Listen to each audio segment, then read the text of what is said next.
Welcome to express TV. Bapatla జిల్లా Chirala railway station లో అక్రమంగా తరలిస్తున్న గంజాయిని పోలీసులు పట్టుకున్నారు. ధన్బాద్ టాటానగర్ నుంచి అల్లెప్పి వెళ్తున్న అల్లెప్పి ఎక్స్ప్రెస్ లో ఆర్పీఎఫ్, జీఆర్పీఎఫ్, ఈగల్ టీం పోలీసులు తనిఖీలు చేస్తుండగా బ్యాగులో 4 కేజీల గంజాయి పట్టుబడింది. కేరళకు చెందిన ఇబ్రహీం అనే వ్యక్తిని అరెస్ట్ చేసి పట్టుబడిన గంజాయిని పోలీసులు సీజ్ చేశారు.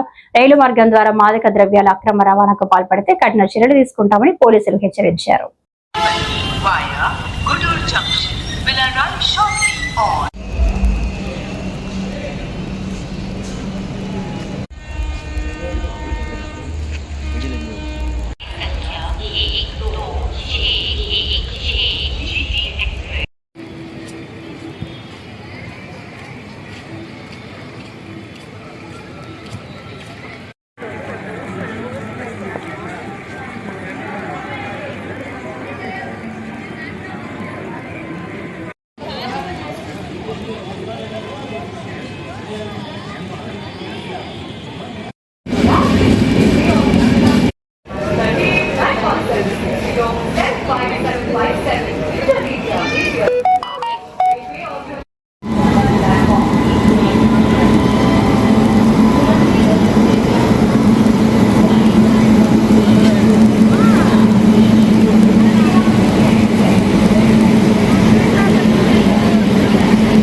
ఈ దినము Bapatla eagle team GRP, RPF సిబ్బంది అందరూ కలిసి ట్రైన్ నెంబర్ 13351 అలపూజ ఎక్స్ప్రెస్ నందు తనిఖీలు నిర్వహించడం జరిగింది. ఇది డాగ్ స్పాట్ ఇది.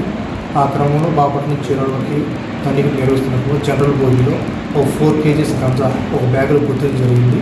ఆ బ్యాగ్ ఒక వ్యక్తిగా గుర్తించి అతని వ్యక్తిని అదుపులోకి తీసుకోవడం జరిగింది.